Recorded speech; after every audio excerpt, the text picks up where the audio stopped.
Hi, everyone, and welcome to this special session hosted by the Association of Radiation Oncologists of India at the London Global Cancer Week.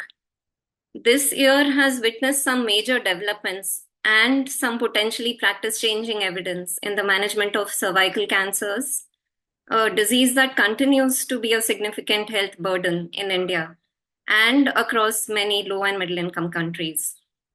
So today's session has been inspired by the excitement, the renewed optimism, and the spirited debates we've all witnessed this year at conferences, tumor boards, and during discussions on management of locally advanced cervical cancers. Our goal today is to channel this enthusiasm into a thoughtful, evidence based discussion on how these advances can truly influence real world practice. I am Dr. Monica Malik, a radiation oncologist from Hyderabad. And joining me is my co chair and moderator, Dr. Deepa Joseph, who currently heads the Radiation Oncology Department at AIMS Rishikesh. We are privileged to have with us today an eminent panel of radiation and medical oncologists who have been closely involved in generating the evidence and interpreting the practice changing data that we have seen this year. They bring strong expertise and real world insights towards improving outcomes in cervical cancers. We request that all participants type your questions and comments in the chat box, and the questions will be addressed at the end of the presentations. So, our first speaker is Dr. Supriya Chopra. She is Professor of Radiation Oncology at the Tata Memorial Hospital in Mumbai. She is the current chair of research at FARO and the chair-elect of the JEC Estro Gynac Group. She has played a pivotal role in generating evidence and shaping guidelines in gynecological cancers, and is the associate editor for the Green Journal and the JCOGO. She has over 180 publications to her credit. She will be speaking about implementing high-quality radiation therapy in cervical cancers. Over to you, Dr. Supriya. Thank you, Monica and Deepa, for this session and opportunity to speak at this prestigious London Global Cancer Week. So, my job today, in the next few minutes that has been allocated to me, is to speak about how to implement high quality radiation in cervical cancer. And there are three components to it that have been given to me. One is benefits, challenges, and solutions. And I hope to touch on all three of them. Before we take a deep dive into how to implement what is standard of care, I think it's very important for us to zoom out a bit and see what are the global health priorities as far as cervical cancer is concerned. And I think of all the cancers known, this is picked up by WHO to set it as one of the elimination target in the next 100 years. And if you look into it, the target is 90, 70, 90, which means a part of it is that 90% of women should have access to high quality treatment. However, unfortunately, the world statistics are that every 2 minutes, a woman dies of cervical cancer. And unfortunately, it is equivalent to maternal mortality. So this is not where development goals should look like in year to come. And the aim, and I would say that it's a lofty aim for 2030 that 90% of the women have access to treatment. Going further a bit, if you look into incidence to mortality ratio for cervix cancer worldwide, you can see that there is a transatlantic divide. And if you see North America, the incidence to mortality ratio is relatively more favorable than what it is in Africa, Latin America, and Asia, with increasing incidence to mortality ratio as the income reduces. And the world over, access to treatment, I would say, is pretty low. And for treatment, less than 50% of the available resources are there for locally advanced cervix cancer. What has also changed in last couple of years, and I would say very recently in the last 5 to 6 years, is the availability of very high quality evidence that image guided brachytherapy and image guided IMRT should be standard of care. This has come from a large multicentric prospective study embrace in which 25 to 30 centers participated worldwide, and it was possible to demonstrate that upwards of 90% pelvic control is possible regardless of the stage of presentation. And from Tata Memorial, we also demonstrated that if you integrate IgIMRT, then long term morbidity is very low. So we are looking into a situation of high rates of cure and very low morbidity in these survivors. But last year, much changed as Monica has introduced that there was evidence regarding using a neoadjuvant approach in which neoadjuvant chemotherapy has been used with more historical radiotherapy in UK interlaced trial, or evidence came from Keynote A18, which was industrial trial of chemoradiation and immunotherapy, and also from Embrace 2 for high quality IgIMRT. So let's look deeper into what it means. So interlace neoadjuvant chemo means 14 to 16 week treatment for patient with 5-year disease-free survival of 68%. Option 2, immunotherapy, chemoradiation plus 2 years of treatment, 3-year progression-free survival of 69. Of course, there is a difference in risk of these two patient populations. And then it could be high quality chemo, IgIMRT, and image-based brachy, where it is only 7 to 8 week treatment and 5-year DFS of 75 to 80%. So it doesn't take much to realize that what should be the most efficient form of treatment, which is not only resource but patient friendly, but also time efficient. So, in today's modern world, if you have to talk of highest standards of treatment for cervix cancer for locally advanced, non metastatic, it will be image guided IMRT with higher dose that is delivered to nodes, and also advanced brachytherapy implants. And one should aim that 30 to 40% of patients in clinical practice get these kind of implants. Patients must receive at least 5 cycles of platinum and treatment completion under 50 days. And this indeed is a very big goal to achieve. But if you are able to achieve, then what is the landing? So this is Tata Memorial Center outcome data. We put all our patients who fit keynote criteria and looked into their outcomes. And if you are able to implement this high quality of chemotherapy and radiotherapy, the outcomes are maybe a shade superior than what is seen in keynote 18 immunotherapy arm. While this is not a direct comparison, it gives an idea that if you do things properly, it is possible to deliver equal or slightly better standards of care in a very resource efficient way. So, the question that we are asking ourselves today is how to bring access to this high quality treatment to all. What are the current challenges? And I take every time a step back to say that even though what's demonstrated in clinical trials, it is far from real. And if you take example of India, the resource availability for cervix cancer is quite sparse. And these are the Indian states. And for each state, when we mapped incidence of cervix cancer, there is a shortfall of teletherapy as well as brachytherapy equipment. And around 14,000 women in our country have delayed access to radiotherapy facilities. What we did further after 2018, after understanding this, was we initiated a National Cancer Grid of India multicentric study where we put actual patient data to realize what's happening on the ground, and 7 different institutions participated. And we learned that only a small proportion of patients during this period received image guided IMRT, which is shown in green.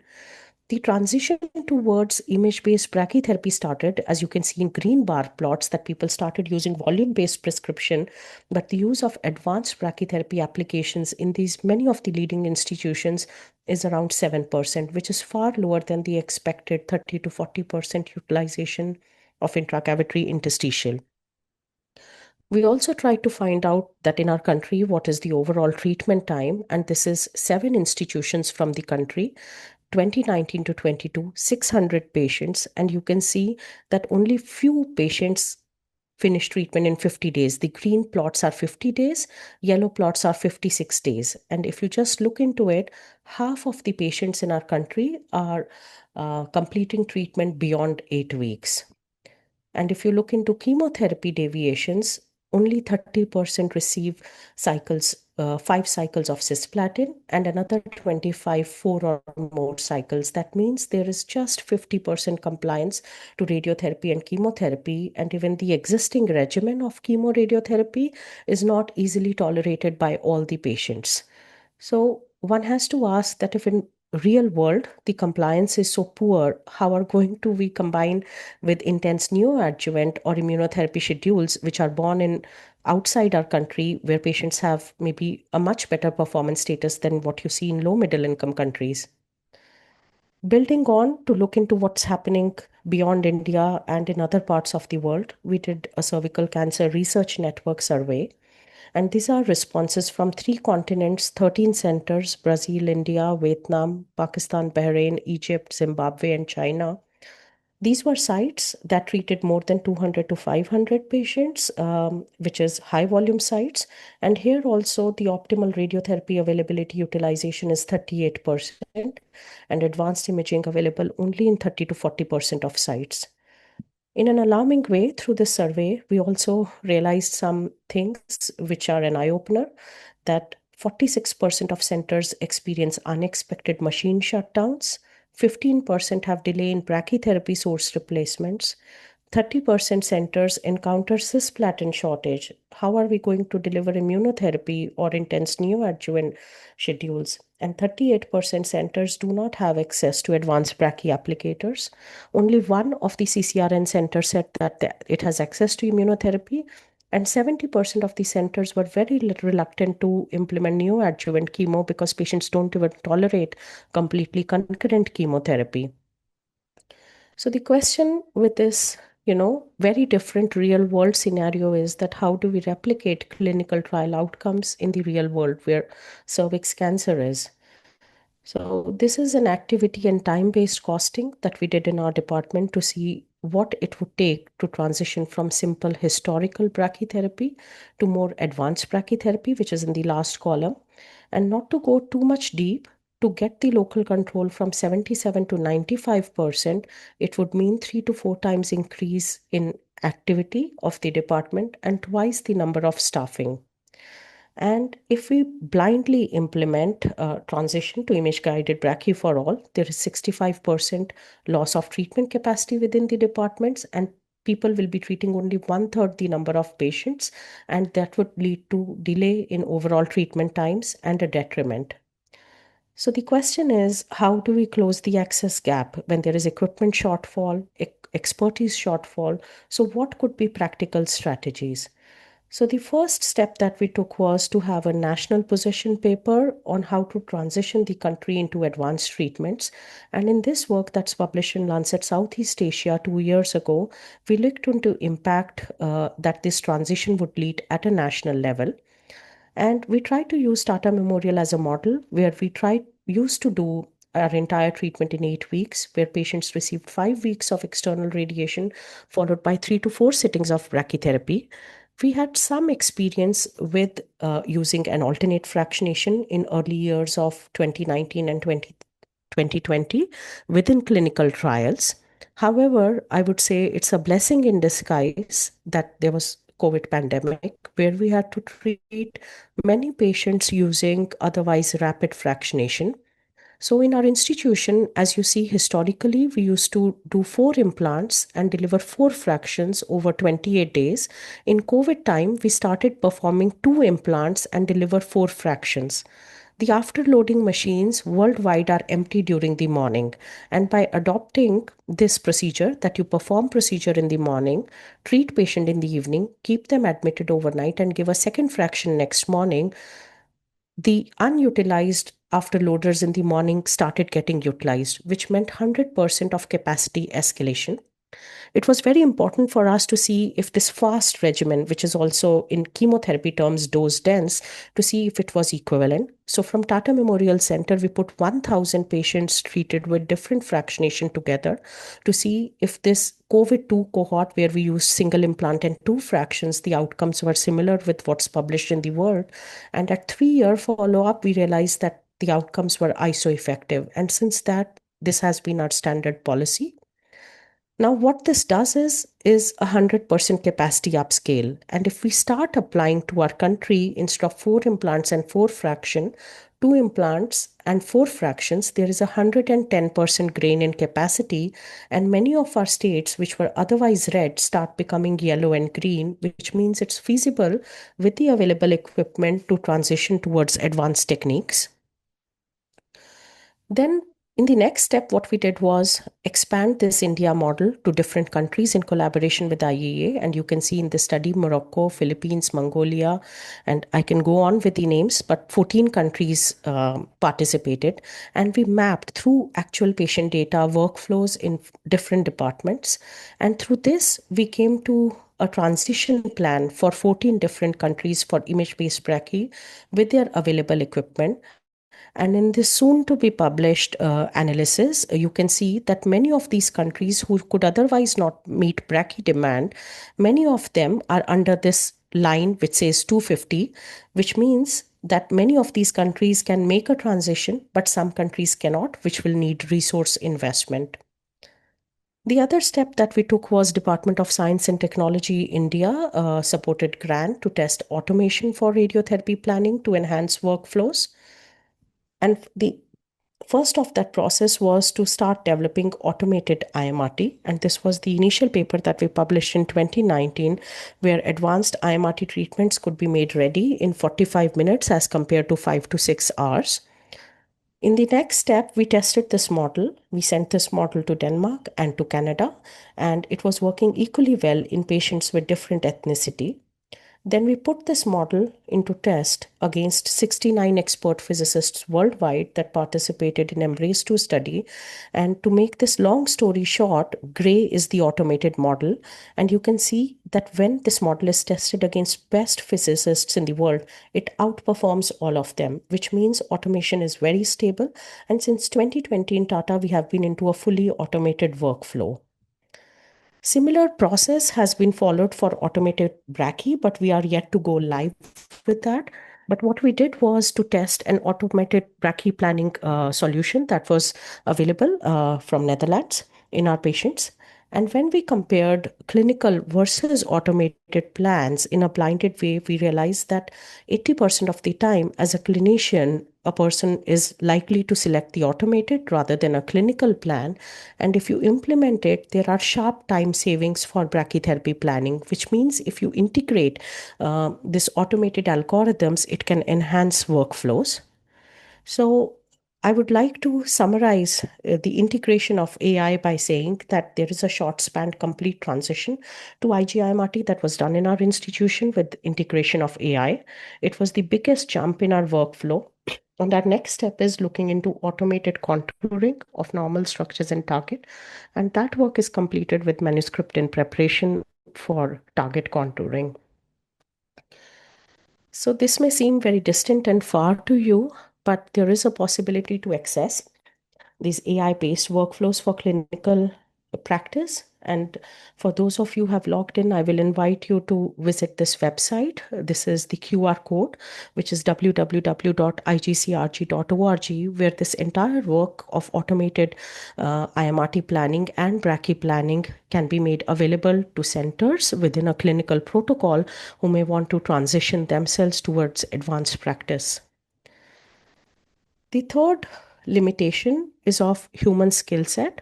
And we have identified while training people that there are 56 distinct skill sets that are needed to do advanced treatments.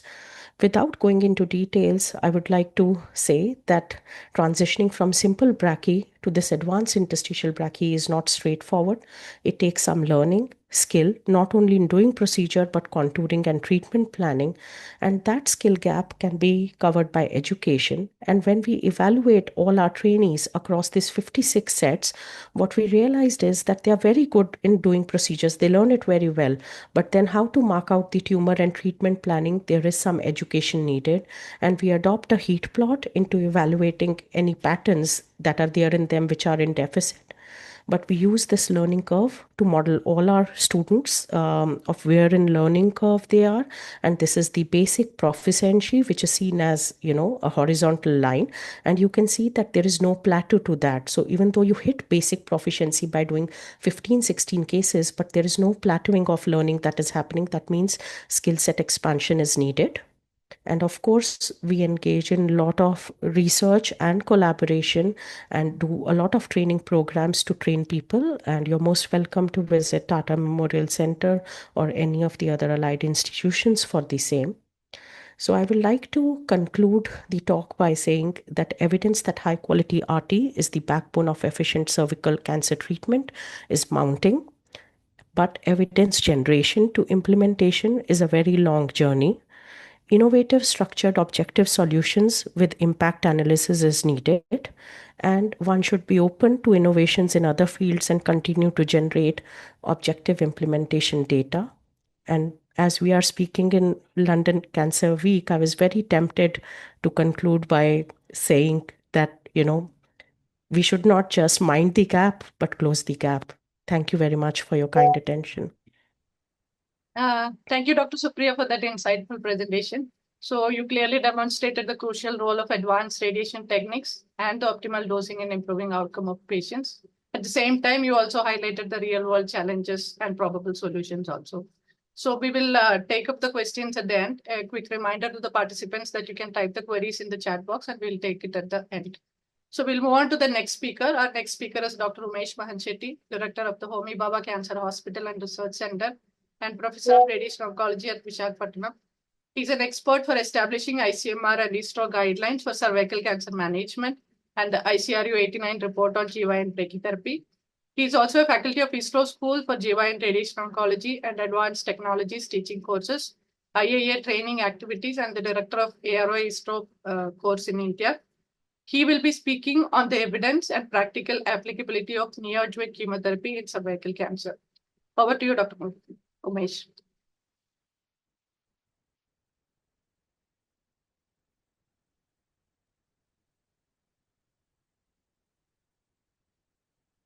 Hello, thank you, Deepa. Can you hear me clearly? Yes, Umesh, sir. Go ahead. Okay. Thank you very much for that kind introduction. Good evening, good afternoon, good morning to all the participants. Thank you, Supriya, for the detailed presentation on role of radiotherapy for cervical cancer and the update.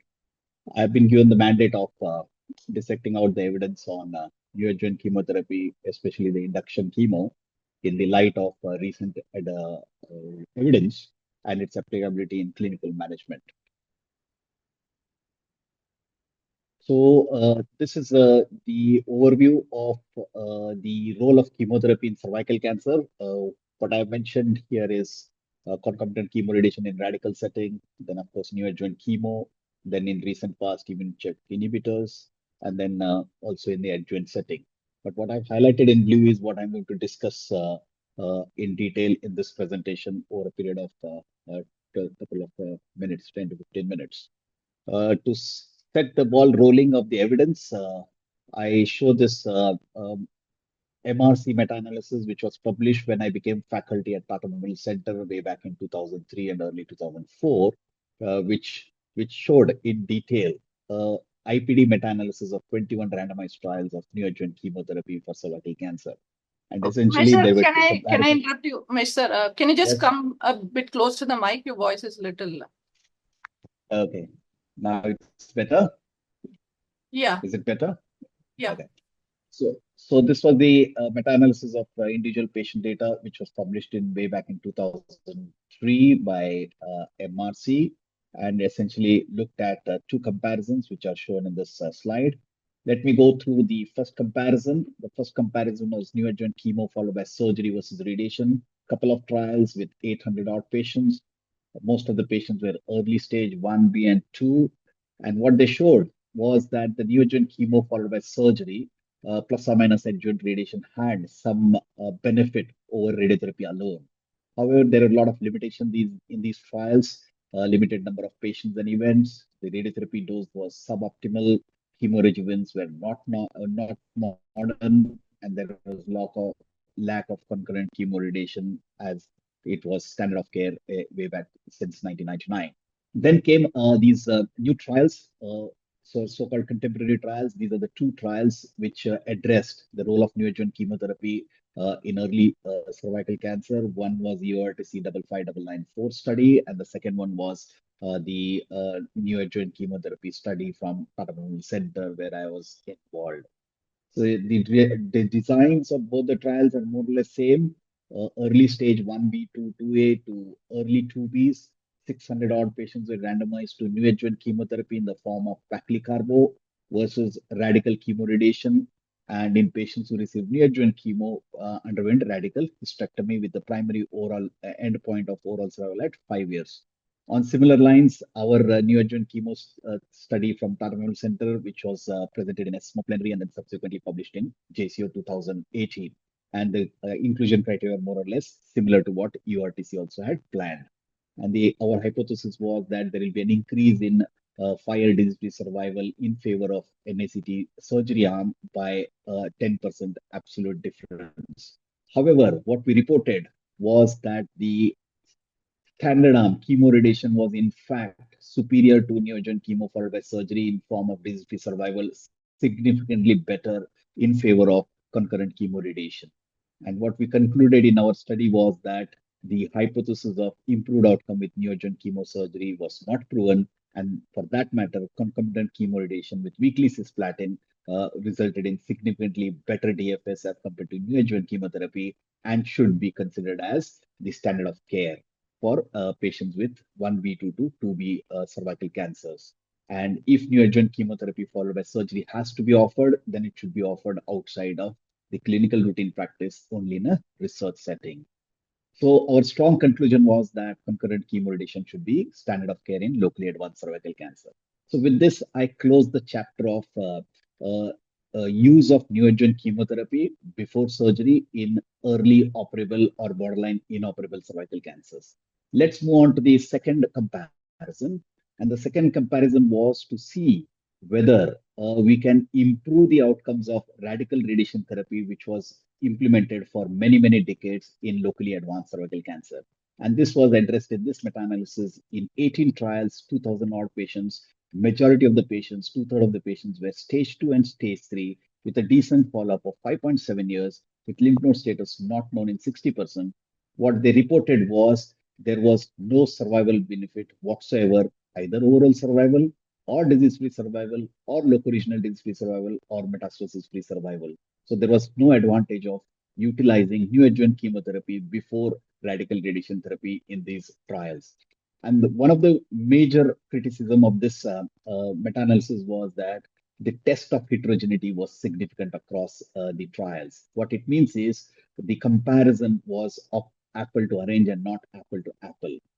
The important offshoot subset analysis of this meta-analysis was that they divided the neoadjuvant chemo into two different factors. One was dose dense in the form of less than or more than 14 days, and dose intensity in terms of cisplatin dose. And what they reported was if you are able to increase the dose dense of chemo and intensity of chemo, there is a decent improvement in overall survival by value of roughly around 7% with dose dense and 3% with dose intensity. And this triggered the UK study, UK clinicians to explore further the role of neoadjuvant chemotherapy before delivering radiation therapy for locally advanced cervical cancer. So based on this data, this is a famous UK trial which has been published recently called as Interlace trial. And the Interlace study was designed based on a phase 2 feasibility study where enterprising results were seen with induction chemotherapy in the form of paclitaxel and carboplatin given weekly for 6 weeks, followed by chemoradiation, which is now the gold standard treatment. So in this phase 3 study, the randomization was between standard arm of chemoradiation with so-called contemporary radiotherapy consisting of external beam radiotherapy, concurrent cisplatin 40 milligram weekly, 5 weeks, followed by brachytherapy with minimum doses to point A of 78 gray, whereas in the other investigational arm, patients were randomized to induction chemotherapy, carboplatin AUC2, paclitaxel 80 milligram per meter square given weekly for 6 weeks, followed by a week of gap, and then patients went on to receive standard chemoradiation. Point to note here is that the majority of the patients were stage 1B1 node positive, 1B2, 2B to 3B. Adenosquamous and squamous cell carcinoma were included. Interestingly, no nodes above the aortic bifurcation were included in this. Was a part of the eligibility criteria. Patients who are deemed fit for chemoradiation were recruited in the study. There were a couple of factors stratification, and the primary endpoint was progression-free survival and overall survival, with secondary endpoints of adverse events, patterns of relapse, and type 2 subsequent treatment. So what they showed was that there was a significant improvement in progression-free survival and overall survival by in the tune of 9% and 8% at 5 years in favor of neo-adjuvant chemotherapy, followed by chemoradiation arm as compared to standard chemoradiation arm. And they also went ahead and published recently on the quality of life, where they conclude that it does not adversely impact quality of life compared to the standard arm of chemoradiation. However, I would like to go into more details since the topic given to me is to find out how effective this neo-adjuvant chemotherapy or induction chemotherapy would be applicable in our setting. The first one, let's go to the consort diagram. If you see carefully, 1,500 patients were screened over a period of 10 years. Out of that, more than 65% have landed up with screen failure, out of which more than 20% did not meet inclusion criteria and more than 10% excluded due to other causes. Suffice to say that more than 30% did not meet defined inclusion criteria, which means that there was a strict inclusion criteria which was adopted in interlace study. Secondly, in terms of evaluation, imaging was minimum CT to assess the local staging. Less than 25% of them had undergone PET CT, which might have resulted in underreporting of, let's say, paraortic nodal disease. Secondly, if you go into the details, majority of the patients were recruited from UK, 75% of them from UK, that is roughly around 400 patients. 100 patients were roughly from Mexico, and a couple of other centers from Italy, India, and Brazil only accounted for less than 2%. And if you see the stage distribution, more than 85% of the patients are classified as stage 1B to 2B. And if you see at the bottom slide, more than 50% are node negative. And for radiation oncologists practicing treatment for cervical cancer, these are low-risk disease where radical chemoradiation does result in a decent outcome in these low-risk disease patients.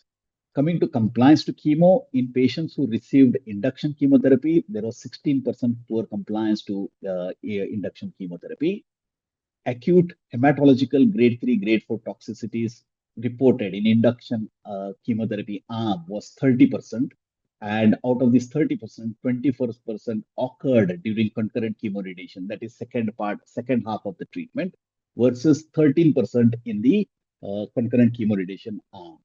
And more importantly, adverse events leading to discontinuation was almost 1/4, more than 1/4 in the induction chemo arm versus 13% in chemoradiation arm. Why I'm mentioning this is because these have some implications on compliance to the completion of chemoradiation. Coming to radiation details, 60% of the patients have received 3D conformal radiation. Brachytherapy was almost in 70% of the patients was prescribed to point A. These may have implications on the secondary outcomes in terms of adverse events and late toxicities. So question is, how many patients would be eligible in real world data in low income country or low middle income country settings? Interestingly, they also published a subgroup analysis, which is available in the supplementary material. And what I've highlighted in red shows that across various stages, the benefit seems to be more for early stage as compared to advanced stages. And you can see that very much by the virtue of the forest plot stretching across the unity with a wide range. So suffice to say that probably induction chemo followed by chemoradiation might be useful in early stage cervical cancers rather than the advanced stages, which we see in low middle income countries and low income country settings. I think Dr. Supriya did mention about this contemporary chemoradiation and brachytherapy practice, where today image-guided adaptive brachytherapy as well as radiotherapy is implemented for cervical cancer, especially for brachytherapy MR. And these are the largest series in the literature reported so far. On the left side is Embrace One study. On the right side is Embrace Two study, which was presented in Astro 2005 recently.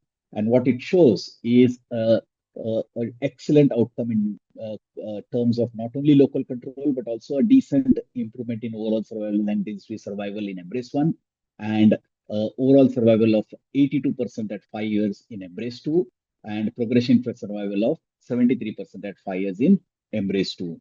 And why I'm mentioning these values is if you go into the details later on, you will get to know how well we are in relation to the new trials which have been published.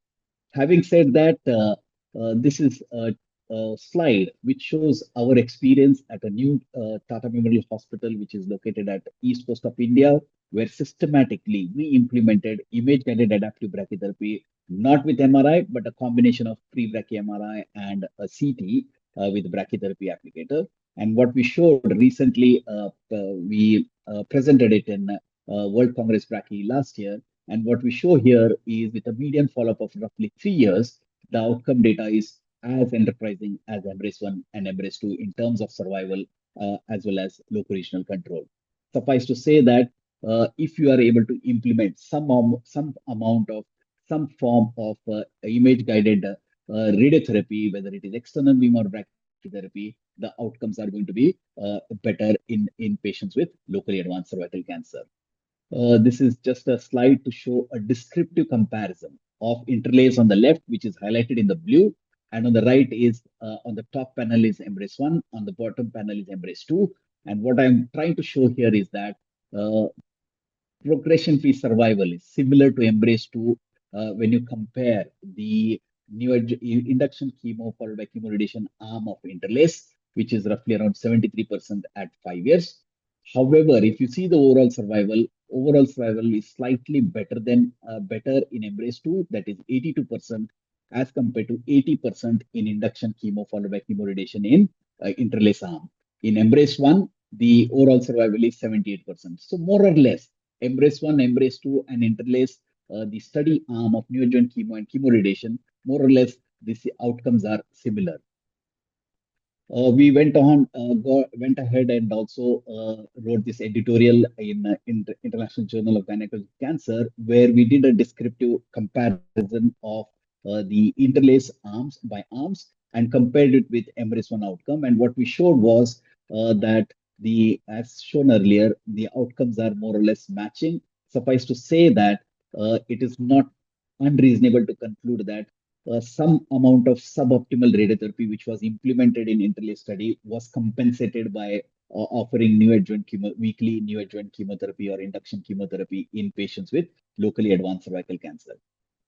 However, our apprehensions are that most of the patients who are planned for chemoradiation, we have to respect the overall treatment time within a stipulated period of 7 to 8 weeks.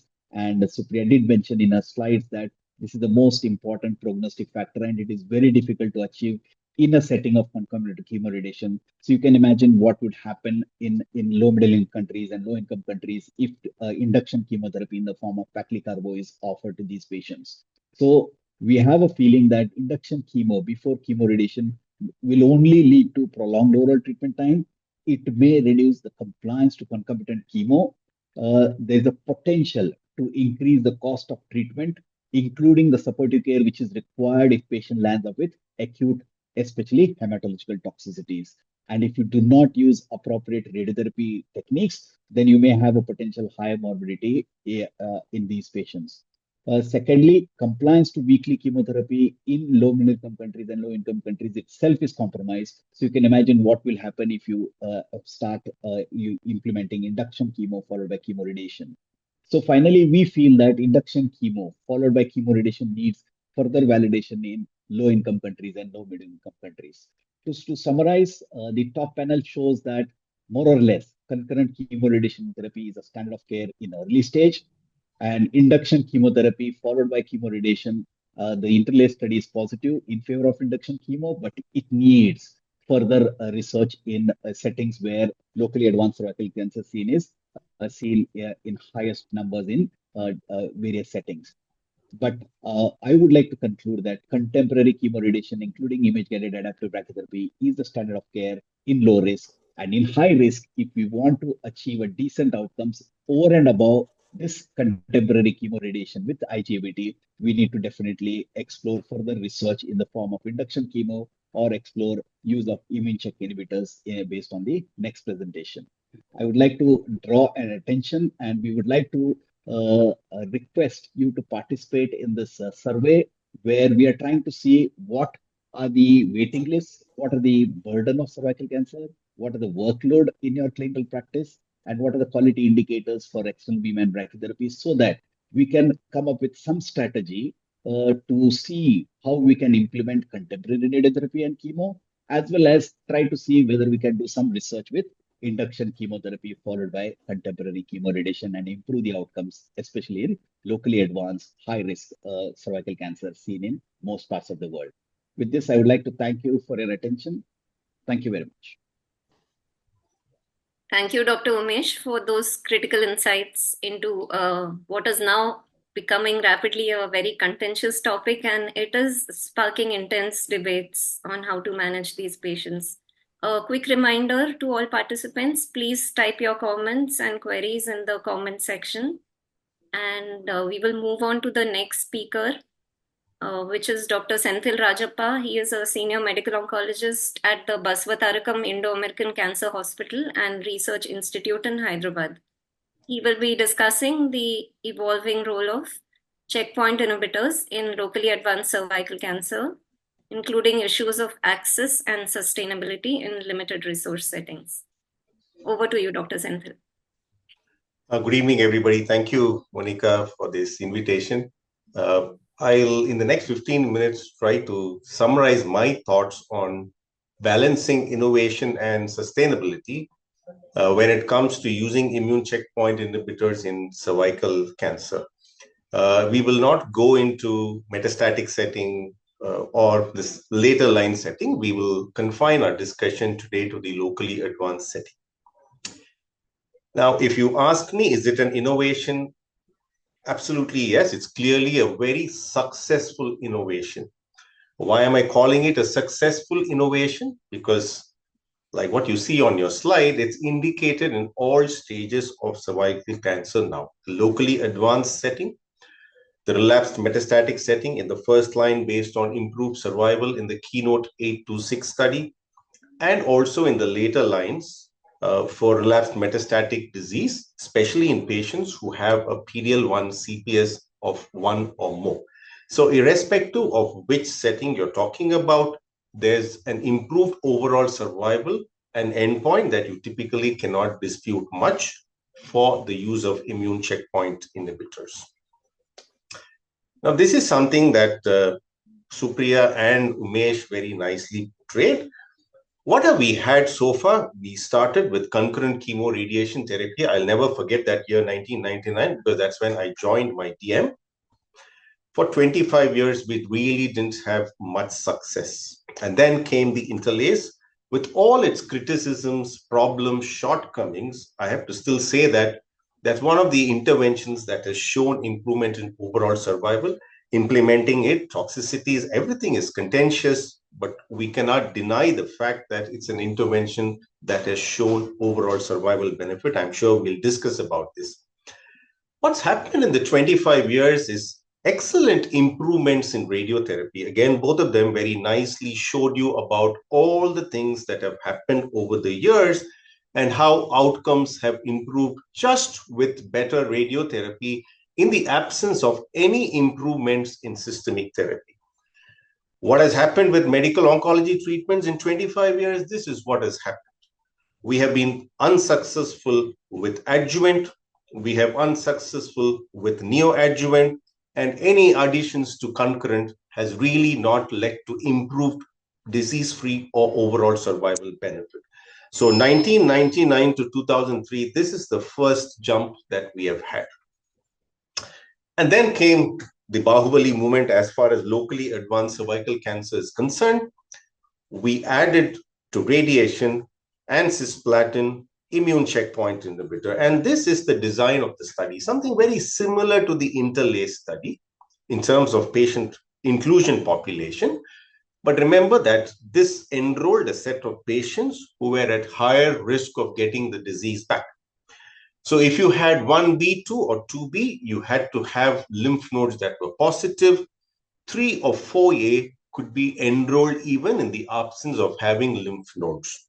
Remember, Umesh nicely showed you that if you had early stage disease, you could enroll them even if they didn't have lymph nodes. Now, if you shift this 2014 FIGO to the present FIGO staging, all of them will move to stage 3 to 4A. So this is something that you need to be cognizant about when you're reading the present studies that are being published, because a lot of them enrolled patients based on the earlier FIGO staging. Patients were randomized 1:1 to standard of care chemoradiation therapy, which is typically cisplatin weekly plus chemoradiation therapy plus Keytruda or Pembro, 200 milligrams 3 weekly, and then following it up with immune checkpoint inhibitor for a total of 2 years of therapy. This was randomized to the same, but with placebo instead of Pembro, again for the same 2 years of placebo. The primary endpoints were progression-free and overall survival. There were multiple secondary endpoints and stratification factors. This was the patient characteristics. When you look at PD-L1, something that all of us are very interested when you're looking at an immune checkpoint inhibitor study, 95% of patients actually were PD-L1 positive. So this is a study that is representative of a population that is PD-L1 positive. 84% had squamous carcinomas. Just over half had stage 3 or 4A. 83% of patients were lymph node positive. So that typically tells you that this is a higher risk population compared to what you saw in the interlace protocol. The quality of radiotherapy delivered in A18 was much better than the interlace study. Almost 90% of them got IMRT or VMAT. The planned total radiotherapy dose, 90% of patients got more than 70 gray, which we would agree is good by today's standards. It could be better, the technique would be better, many other things. I'm sure the radiation experts will discuss that, but by general standards, this looks quite good. These are the outcome parameters, both progression-free survival onto your left and overall survival on the right. Onto the left, you see that at 3 years, this landmark analysis shows that there is a 12% improvement in the progression-free survival, almost 56 goes up to 70, with a hazard ratio of 0.68, which means there is a 32% risk reduction for progression in patients who take Pembro versus placebo. In the follow-up analysis, that hazard ratio dropped down to 0.73. On the right side, you're seeing the Kaplan-Meier for overall survival. There's a 9% difference at the end of 3 years, 82 versus 75% almost, with a risk reduction of 33% for dying if you took Pembro compared to if you took placebo. So clearly, clinically significant, statistically significant improvements in outcome in terms of progression-free and overall survival, both very nicely demonstrated in this Kaplan-Meier. But whenever you add a treatment, obviously you also add to the adverse events. Here on this table, you clearly see that the grade 3 or serious adverse events were definitely numerically higher when you added Pembro compared to placebo. That's about 61 versus 70%, and roughly about a 6% higher serious adverse events. The discontinuations were obviously higher because of immune-related reactions in the Pembro arm compared to the placebo arm. But the more important question is, did these toxicities, or in other words, the addition of Pembro, compromise the delivery of the standard most important part of the treatment, which is chemoradiation therapy? Remember, Umesh told you more than a couple of times that when you did neo-adjuvant chemotherapy, there's a compromise in the delivery of the more important part of the treatment, which is chemoradiation therapy for locally advanced cervical cancer. Here in this table, you see that the overall treatment time was no different, although very interestingly, you see that the upper limit of the overall treatment time is 530 days here compared to 166, but the median time was the same. Similarly, within 56 days, 3 out of 4 patients were able to complete, and that number was also similar for Pembro versus placebo. So you see clearly that in spite of having higher toxicities, there wasn't a compromise in your likelihood of delivering the most important part of the treatment, which is the concurrent chemoradiation therapy phase. Was there a compromise in the quality of life for Pembro compared to placebo? Again, no. Even though you were adding an additional treatment, the Global Health Status Quality of Life questionnaire showed that there wasn't a difference, at least a statistically significant difference in the quality of life analysis based on this questionnaire for patients who took Pembro versus placebo. But there's another study called as a Ca study, very similar to the A18 study, but it used durvalumab. And the primary endpoint was progression-free survival. And in a hierarchical fashion, you were supposed to test for overall survival if the progression-free survival was significantly different. Unfortunately, this study was negative. So the PFS was no different for durvalumab versus placebo, and hence overall survival was not statistically tested. I don't think it matters. What you're seeing on the screen clearly shows that these curves are overlapping with each other. Now, we really don't know why Ca failed while A18 passed. There are multiple reasons. If we find some time during the discussion, we will probably discuss these issues. So you've got one positive and one negative study. So the question that we need to ask is it worthwhile using Pembro for these set of patients in the setting of concurrent chemoradiation therapy? While on this slide, I've shown you a lot of numbers that tell you that the answer to this question is yes, I want to really reinforce on 2 important things. One is make sure that the radiation is of high quality. Make sure that cisplatin is given adequately and optimally. Remember that immune checkpoint inhibitor is not a substitute for suboptimal radiation quality. Immune checkpoint inhibitor is not a substitute for not delivering cisplatin. So these are 2 important things. It's like saying in ovarian cancer, can you do suboptimal surgery and come and say paclitaxel, carboplatin, and bevacizumab will take care of the inferior outcomes that come with suboptimal surgery? The answer is no.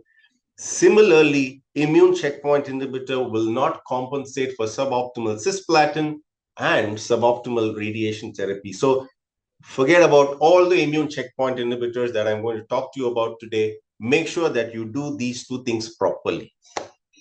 All the other parameters are in favor of using the immune checkpoint inhibitor. And if you actually put it on the ESMO magnitude of clinical benefit scale, it is likely to score high because it's better overall response rate, especially complete response, the pre-year progression-free survival, the 3-year overall survival, and quality of life seem to be in favor of adding Pembro. So you would score at least a 4 on 5, if not a 5 on 5 for this intervention.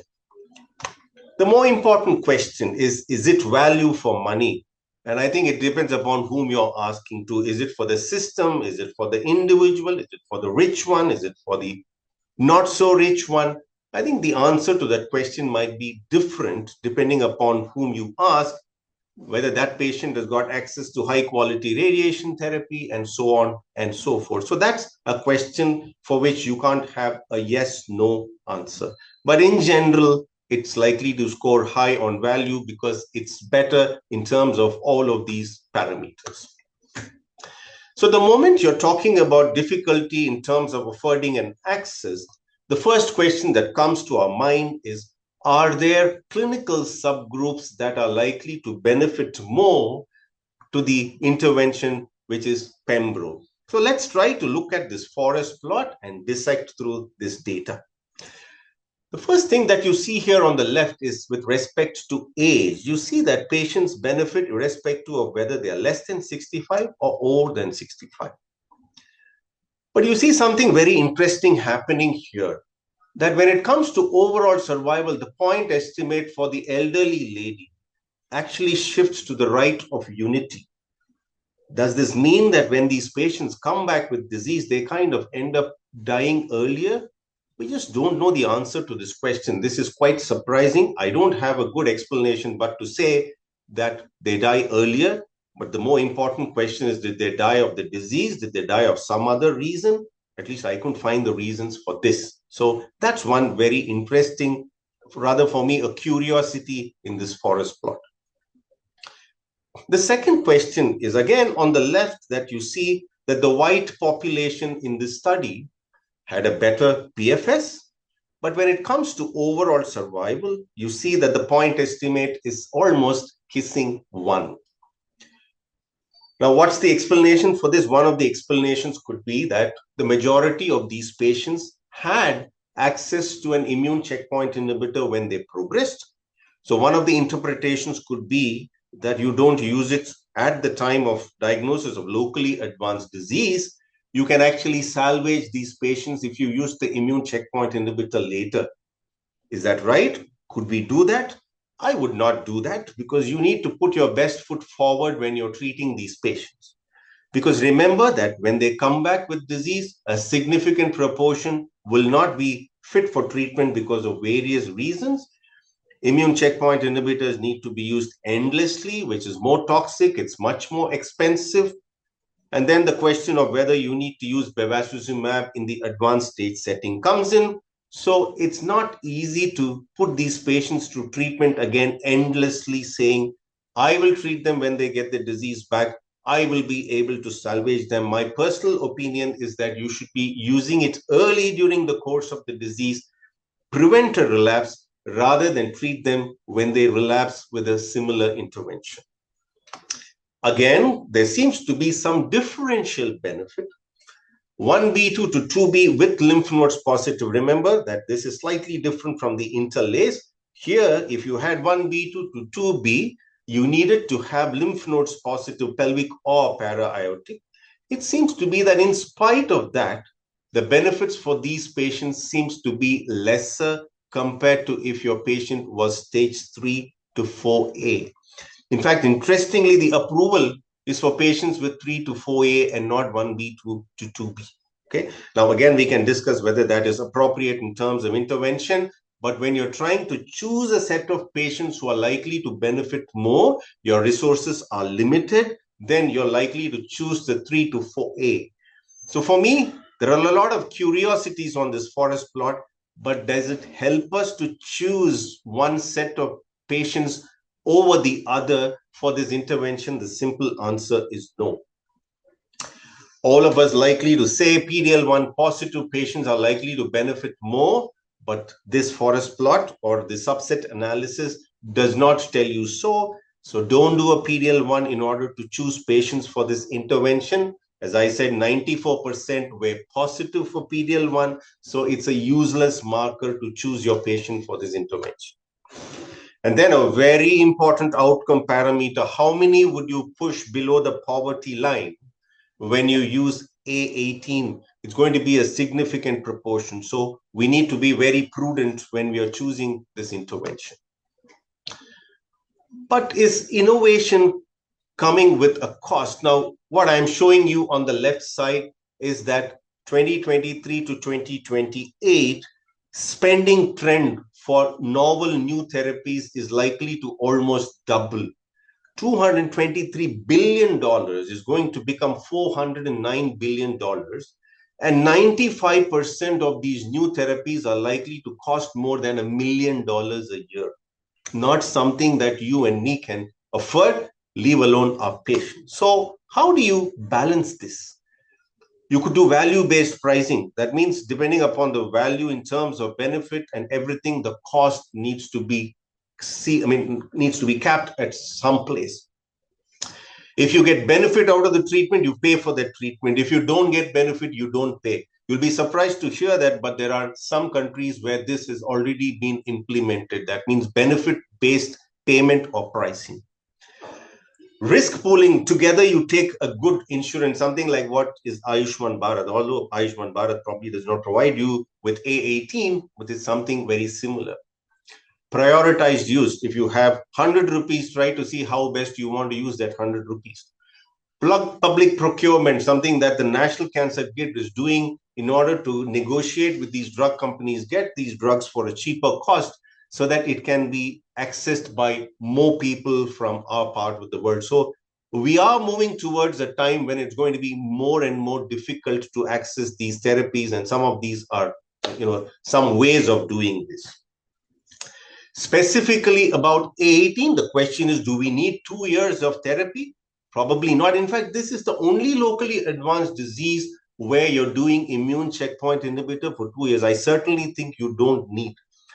Can we harness technologies to de-escalate ctDNA extra? We don't have data as of now. What about biosimilars? Biosimilars are coming soon. If they come, similar to the Chinese immune checkpoint inhibitors who look good, interchangeability has always been a query as far as immune checkpoint inhibitors are concerned. So not yet. What about lower doses? The size of the drug or the dose of the drug really matter?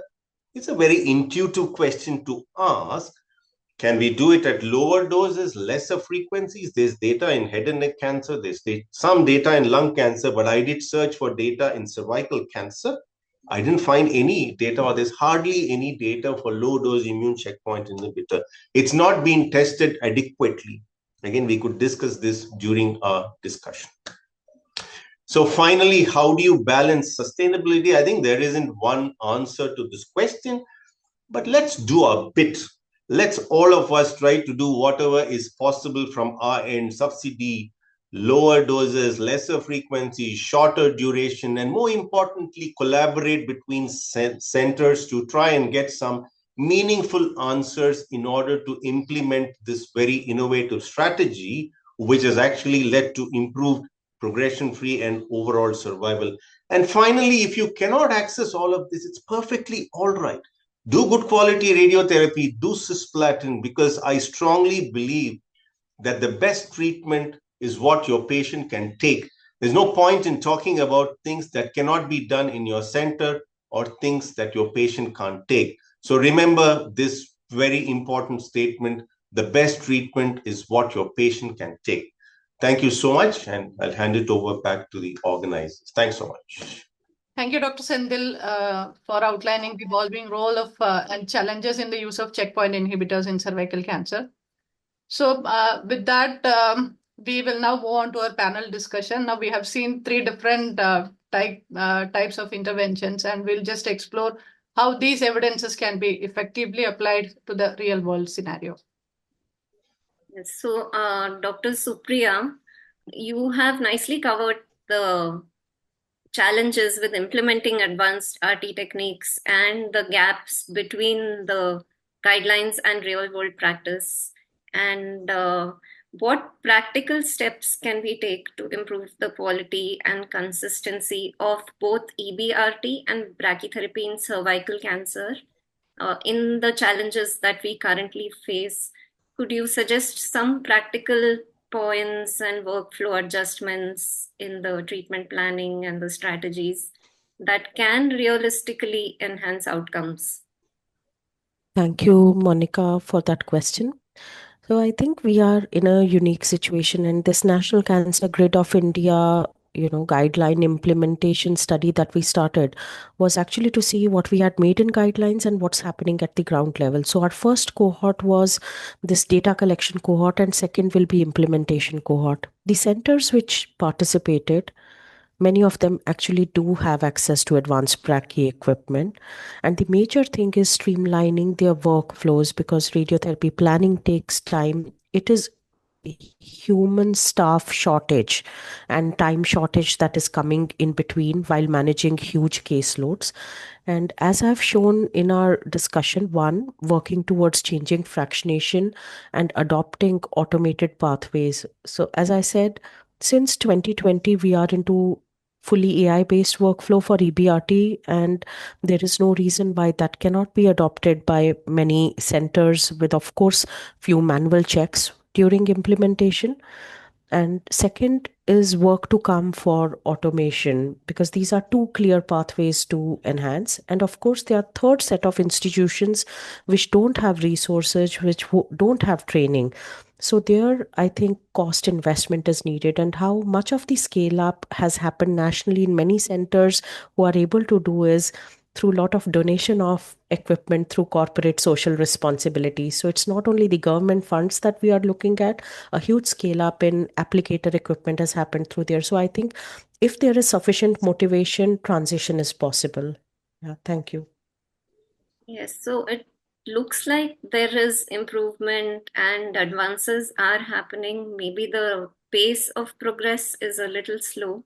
And we have some questions from the participants also, where they have asked what would be the ideal dose schedule for EBRT and brachytherapy that you would now recommend based on the current evidence, and what they can follow in their centers. So it depends if the center has transitioned into image-based brachytherapy. If they have done, then the minimum recommended dose for squamous CA is a minimum of 84 to 85 gray. And if you're treating adenocarcinomas, it is 90 gray plus, preferably 95. And if centers are still transitioning, right, and they are in point A based system, then they have to balance their tumor doses while prescribing point A. So I cannot say that we stick to 84 gray point A, because that is also highly toxic to organs at risk. So that is the recommendation of combined EBRT and brachy in terms of doses are concerned. Yeah. Yes, and when we implement IMRT or VMAT, what precautions do we need to take regarding the margins, the image guidance, and what should be the protocol? I think image guidance is a must. That's the first step. And most of the new departments in the country, they do have linear accelerators which are capable of image guidance. And I would say if you're treating VMAT with nodal boosts, daily image guidance is needed. But if you don't have nodal boosts, then probably a resource stratified imaging algorithm can be followed, where you image for a certain number of days and treat patients. So ideally every day, but then all of us know there is limitation of resources.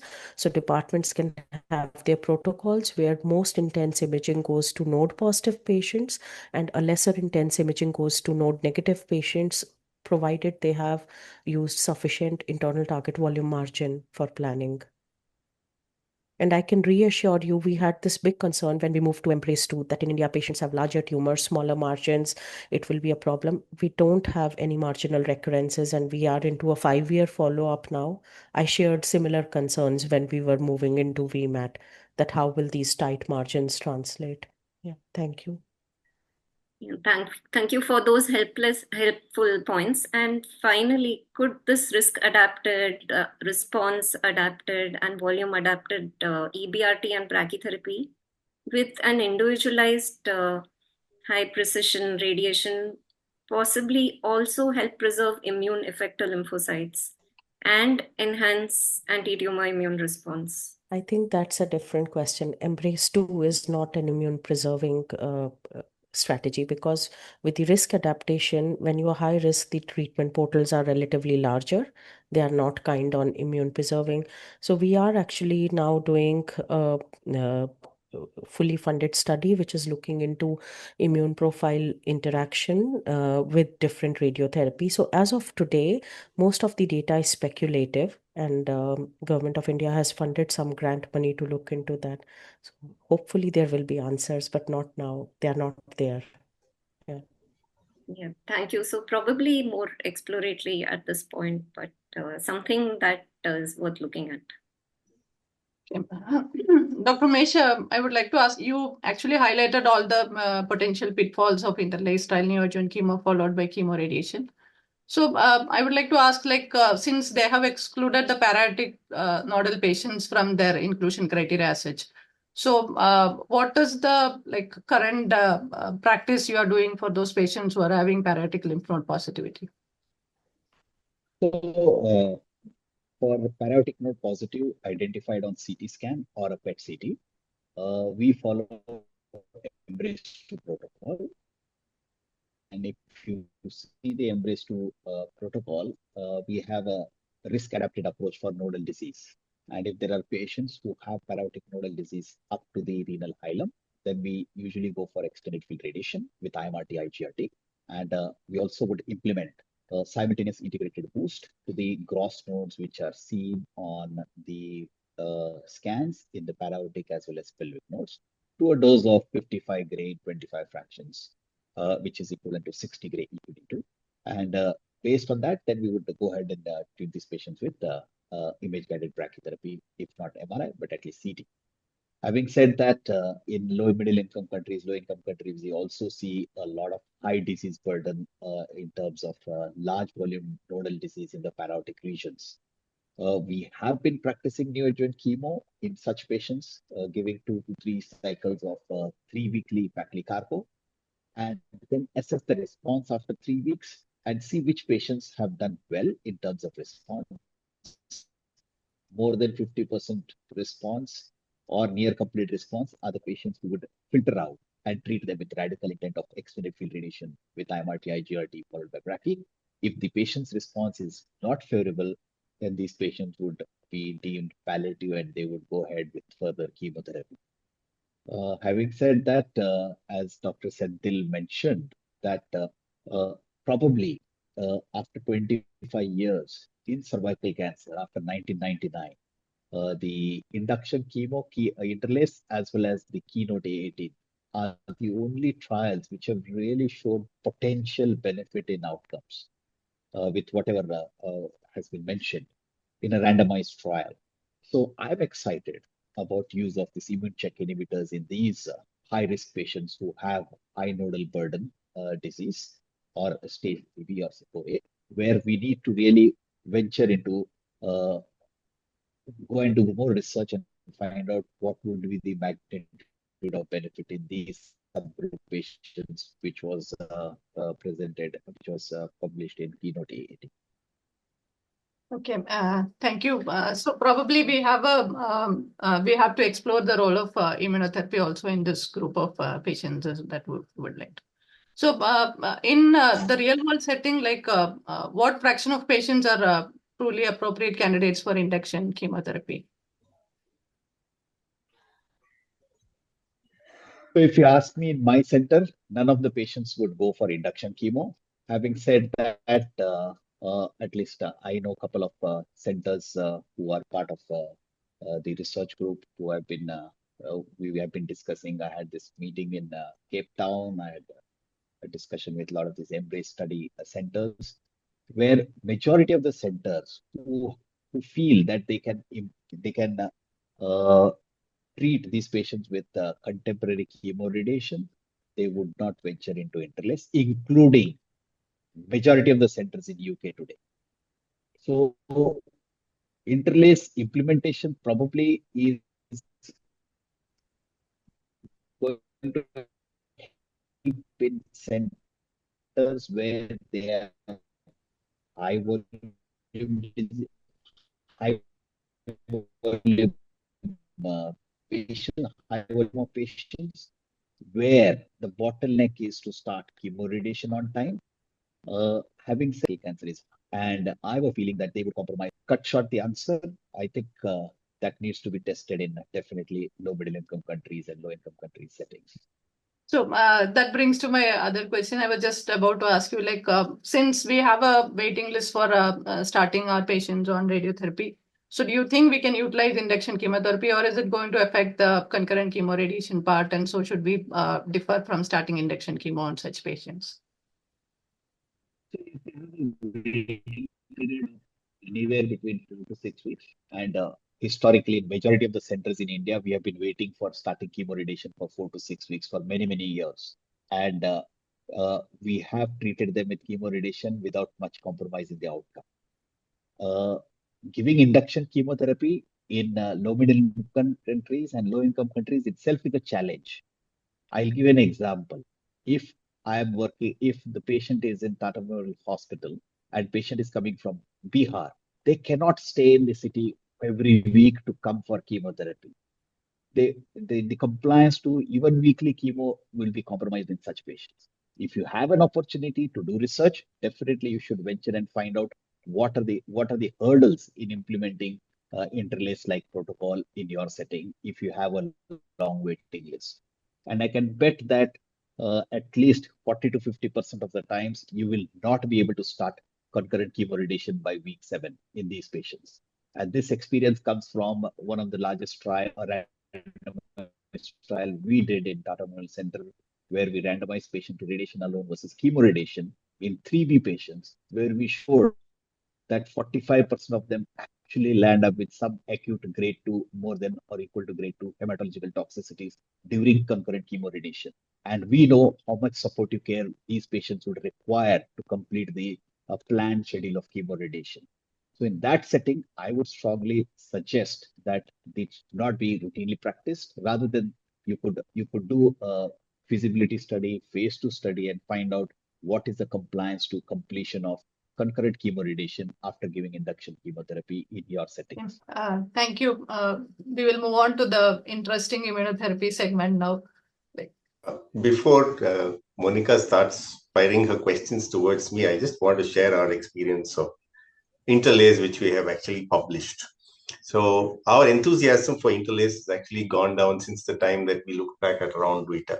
So the first thing is, would I, just answering the question that you asked, Umesh, would we do interlace because there's waiting time? No, I would not do interlace because there's waiting time. The reason is that if I feel that we're going to compromise the delivery of definitive chemoradiation therapy, then nothing that would lead to that should be done in the waiting time. Our data is a tad worse compared to what you see in the interlace protocol in terms of patients getting to chemoradiation, completing chemoradiation, hematological toxicities, treatment completion time. Everything was as bad or a little worse compared to what it was in the interlace protocol. So in the real world, implementation in a large center is not easy. So that much I can say for sure. So we have kind of cut down a lot on our interlaces now. So if somebody is really young, fit, has got the resources to do interlace, then we kind of venture into interlace. We initially thought it should be the stage 4s and the stage 3Bs that we should be doing, but the data doesn't actually say so. So we're kind of in crossroads as far as interlace is concerned. So my suggestion would be that try to do it in your center, see if it's possible. I doubt it will be. And then if you are very happy and you can implement the interlace the way it is, accepting all the toxicities, compromises, and costs of implementation, then by all means, you should be able to do it. But otherwise, Umesh wants to make a point. Yeah. So thank you, Senthil, for doing that study. Actually, that's our apprehension.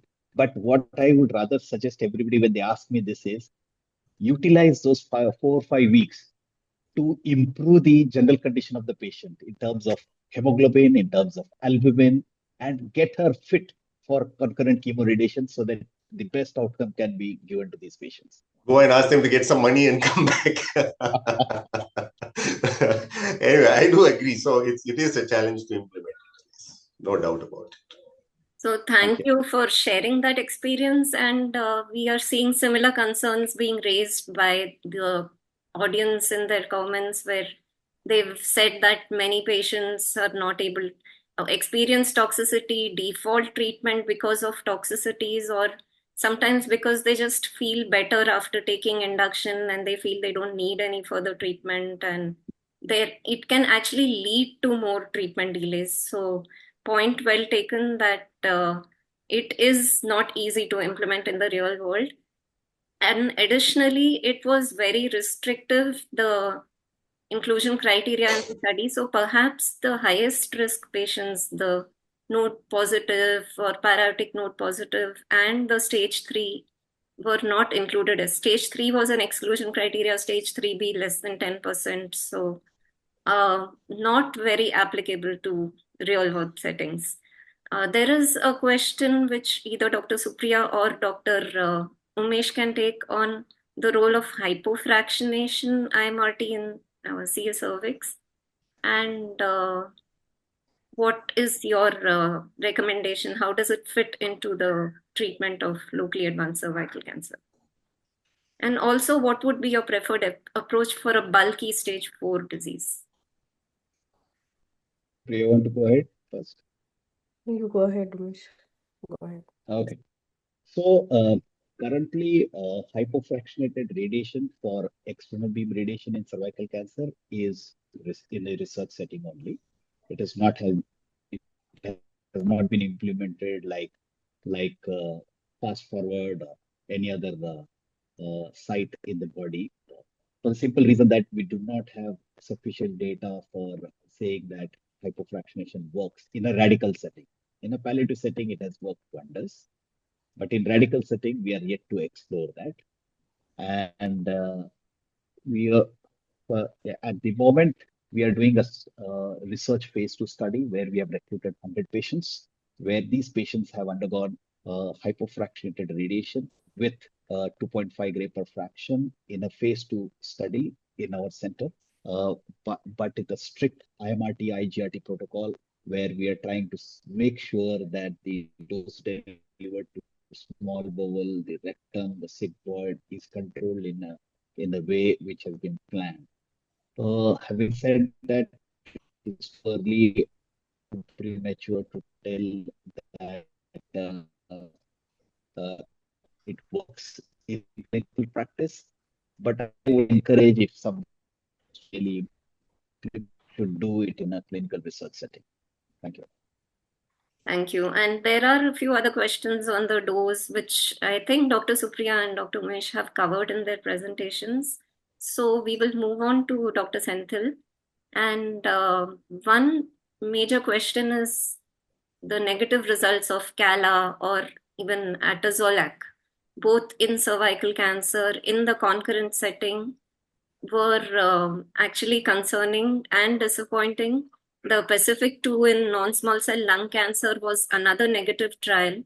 And we know from a lot of preclinical studies in mice that giving immunotherapy concurrently with radiation actually could blunt the immune response by destroying or the radiation kill of the immune effector lymphocytes.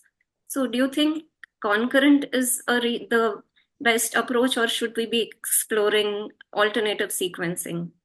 And since we know that the Pacific original trial was a hugely positive trial where it was given in the adjuvant setting, and we also know that in melanoma brain metastasis, there is data to say that when immuno is given after the radiation, the responses are best.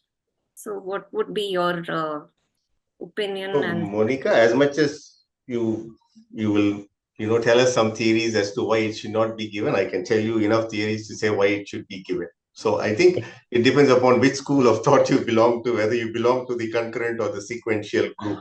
So I don't think any of these stand any water at all. So I would leave it at that.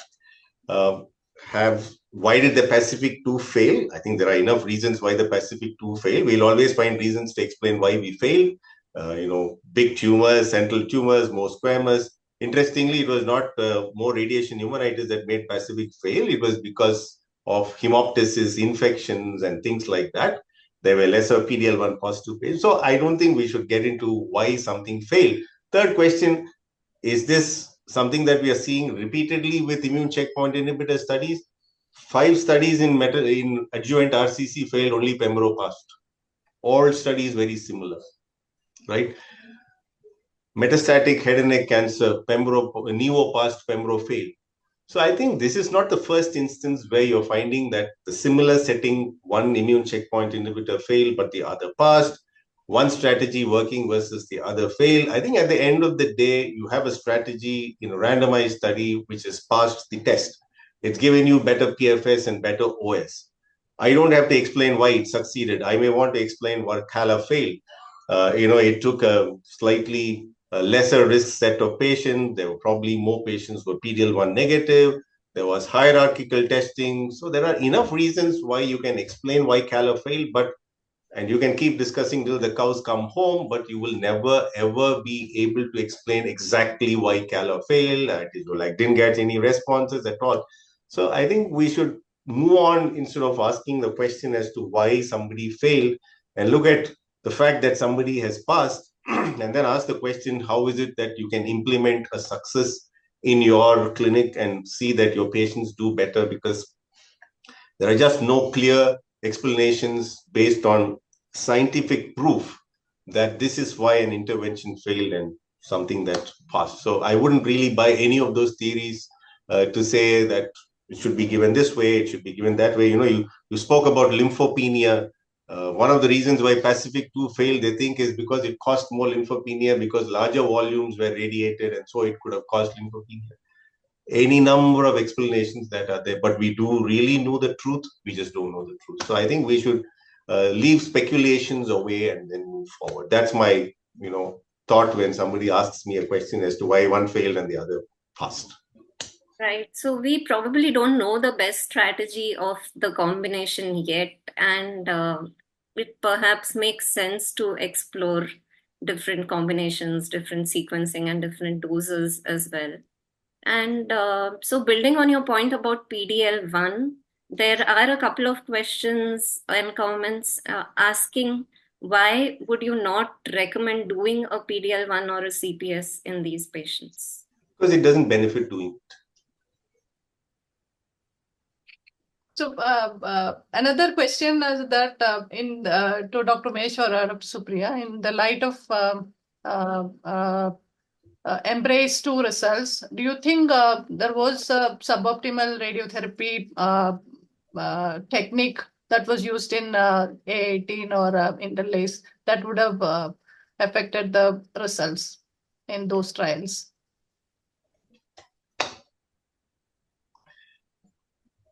Go ahead, Supriya.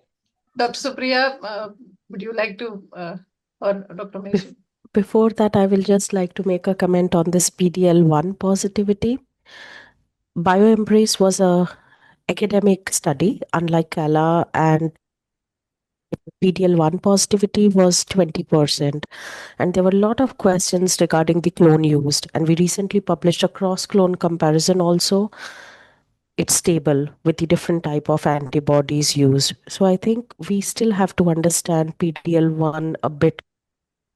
Number one. Second thing is about what you asked about the quality of radiotherapy.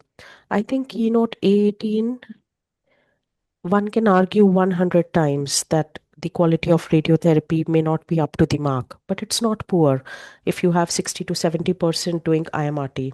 It is just that granular details are not available. Even small deviations, like we have no information on nodal boosts. We have intracavitary interstitial utilization is slightly less, but it's not nothing. So I would say that keynote 18 did have a higher quality of radiotherapy. But if you look at PFS, DFS, that is lower. And one of the major fallacy of trials is that they put all node positive together, 3C2 together. So in different clinical trials, how these patients, especially node positive and tumor bulk is distributing, we don't know, right? So there can be many reasons. And if of the two studies of Interlace and Keynote A18 one has to choose, I think Keynote A18 quality wise is a better study. But as I have shown you from our institution and also the comparison with Embrace 2 that is now in public domain, concurrent chemoradiotherapy and brachy gives similar outcomes. There's no direct comparison, and one can think for themselves. I think I will be overstating if I say anything. Thank you.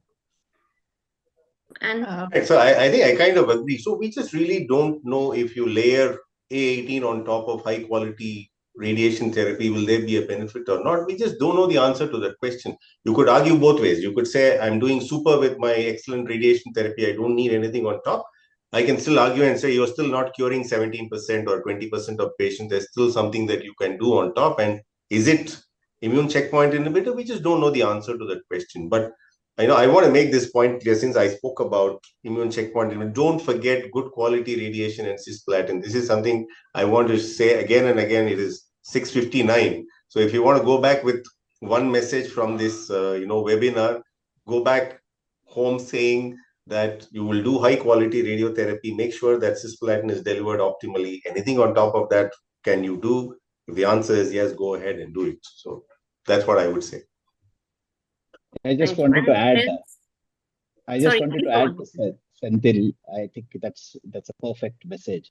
I just wanted to add there is a lot of interest in researchers today to do Embrace 2 plus Keynote A18 and see whether we can improve further from 83% to something more. And that is progressive, and that is what we should think of investing into, implementing into, so that more and more patients get benefit out of these treatments which are evolving. That's probably the second future direction message from my side. Thank you.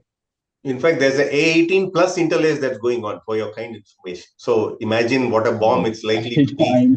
So, it's wide open. I think we take things as they come and do the right thing for our patients. I think that's more important. Okay, I think it is time for us to wind up, and I take this opportunity to thank all the speakers, Dr. Supriya, Dr. Umesh, and Dr. Senthil for the inputs you have given and all the insights you have shared, and all the participants for their active discussions and questions. So we have acknowledged the practical challenges in accessing and delivering high quality treatment protocols, and also the need to collaborate to ensure proper resource utilization and treatment protocols are optimized for maximum patient benefit. So we acknowledge that there should be a mutual cooperation between the radiation and the medical oncologists when we treat these patients. Dr. Monica. Yes, so on behalf of the AROI, we extend our deepest gratitude to the London Global Cancer Week for hosting this platform and for bringing this together and stimulating this discussion. We hope the discussions today were useful and very productive, inspired critical thinking, collaborations, and meaningful progress towards improving treatment outcomes in cervical cancers. Thank you all for joining us and have a wonderful day. Thank you. Thank you, Moni. Thank you, everyone. Thank you. Bye-bye. Bye-bye. Bye, everybody.